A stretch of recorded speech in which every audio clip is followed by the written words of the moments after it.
आजिकार video आपण मानक पई बहुत ही हेल्पफुल होगापी जाऊँगी कहीं आजिका वीडियो में आपण मान सहित सेयार करी गोटे एमती होम रेमेडीज जहाँ को एप्लाय कर सारापर आपण चुटी आपण आंठू छुईज आपण निजे भी विश्वास करें आपण चोटी सतरी एत रिग्रोथ होली आ सबुठ बेस्ट कथा है जो होम रेमेडीज बनवाई आपण को गोटे टंका खर्च करने पड़ोनी आपण आखपाखे मिलूवा कि सामग्री को लेकिन आज होम रेमेडीज आप बनवा तो डेरी नक चलते स्टार्ट करवा आज भिडटी। Hi guys welcome back to my channel. आशा करूँ आपण मैंने बहुत भले थे मुझे बहुत भले अच्छी। आज वीडियो स्टार्ट करने पूर्व मुझे किसी फोटो किसी वीडियो देखुचे फास्ट आप देखु माने किसी दिन पूर्व मोर चुटीर अवस्था ये माने पूरा स्कैल्प मोर देखा जाउथला एबे देखो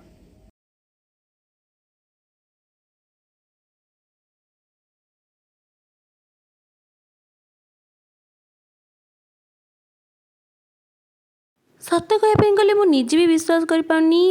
केवल गोटे प्रोडक्ट यूज करके मो चुटी एत मात्रा रिग्रोथ होती किसी दिन तले तो एत चुटी झड़ूला मुझे भाभी मुझे टाकली होजी किंतु एबे जिते रेट रे मोर हेयर ग्रोथ होची आपण मानक पई एटा गोटे नॉर्मली होम रेमेडीज होता है मो पई किंतु एटा गोटे मैजिक टू भी कम नुहे आ ये मैजिकल प्रोडक्ट मुझे केमती बनई थी चलते आपण मानक सहित शेयर करुँची से किछि मंदार पत्र एलोवेरा को फ्रेश एलोवेरा तो काटिकी सफा करके नहीं आसी ये धात्री अँलर पत्र आ ये भुरसुंगा पत्र या बर्तमान ब्लेंड करनबा।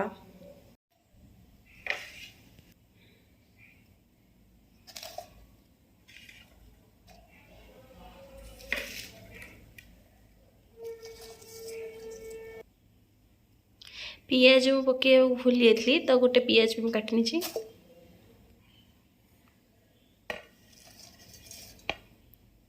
बास आपण को एतिकी ही करिवार अछि जो जो सामग्री मु आपण मानन को कहली से सामग्री को आपण ब्लेंड करनेबे आ आपण जते ब्लेंड करिवे तापरे आपण देखिबे जे ई गुडी जेली टेक्सचर हो जाइतिबो आपणकर जो पैकटा गोटे जेली जेली भाई आपण हाथ को लगुव बास आपण काम शेष एबे आपण चुट्टी को भल भाव से कंगी करनेबे कंगी कर सारा पर आपण जो होममेड हेयर पैक बनई बर्तमान एप्लाय करने विश्वास करेंगे ये किसी दिन हम मु एत प्रकार टेंशन में रोली मो जो रेट रे हेयर फॉल होता तो मु भाभी ही नथिली जे केबे मोर चुटी रिग्रोथ हम कि मोर जो हेयर फॉल अच्छे मुझे यहाँ भावुल मो चुटी रिग्रोथ हो कि न हो जी मोर हेयर फॉल हो जाऊँगी बस से कंट्रोल हो जाऊ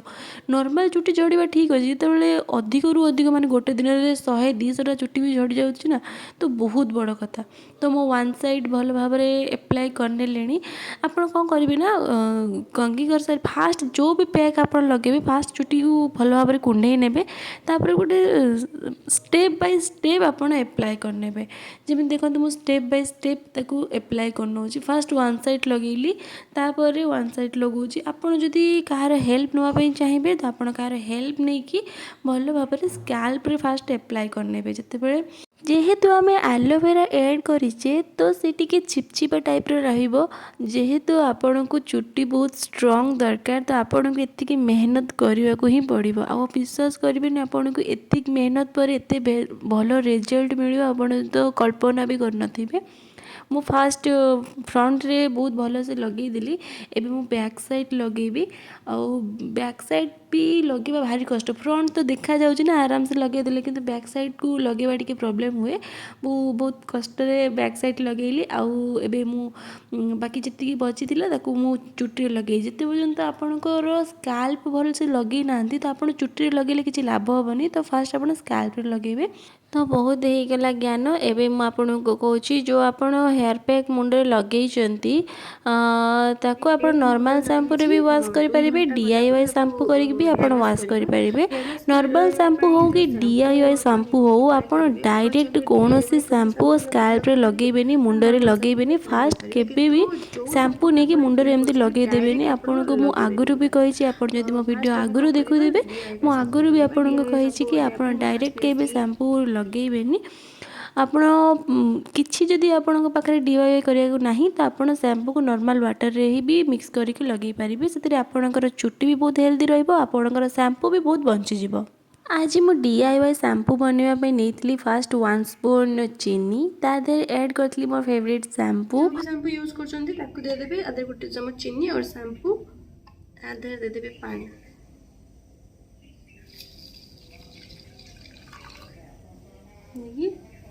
आपको मिक्स करदेबे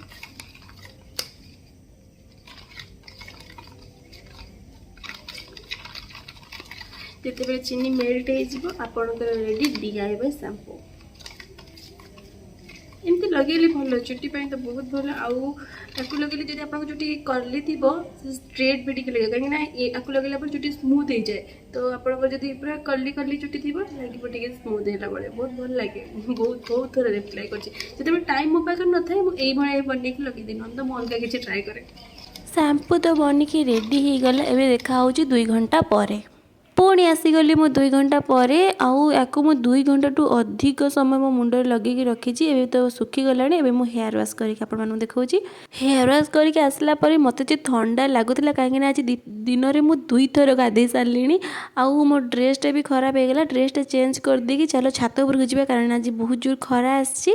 आउ बहुत दिन पर एत भल खरा आदि मो चैनल आगुरी देखी तो आपण को आगुरी भी कही कि मुझे हुए कि नॉर्मल वे हेयर को ड्राई करने चेष्टा करे मु ड्रायर फ्रायर एत यूज करे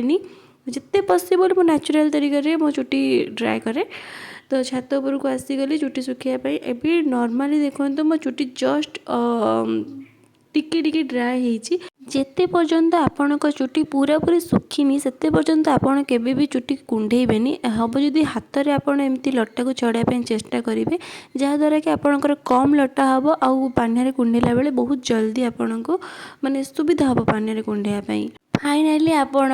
जो समय को अपेक्षा करते से समय आसीगला देखो मो चुटीर जो बाउंसी आउ एते साइन करूला मुझे को भल से भिडियो देखी पानी कहीं चुटी छात उपर बहुत जो खरा होता तो से तौल को पलि आसली एवं आपण को देखा मो चुटीर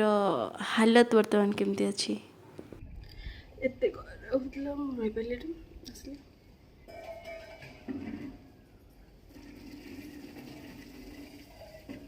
मु तो जानी आज दिन सारा केवल मो चुटी कुंडे कुंडे कि मो दिनटा जीव कहीं एत चुटी मत सिल्क साइन लगुच दिन सारा खाली मिरर आगे बसुथी और मो चुटी कुंडौथी तो छाड़ू आपण मान भर कौ मैंने यही प्रोडक्ट विषय आगुरी जानी आउ पैक आगुरी एप्लाय कर मत कमेंट करके निहाती जनइबे आदि मो वीडियो आपण मानक भल लगुच लाइक शेयर करने को जमा भूलें देखा आउ गोटे एमती सुंदर वीडियो से पर्यंत रही बाय बाय Ta-da!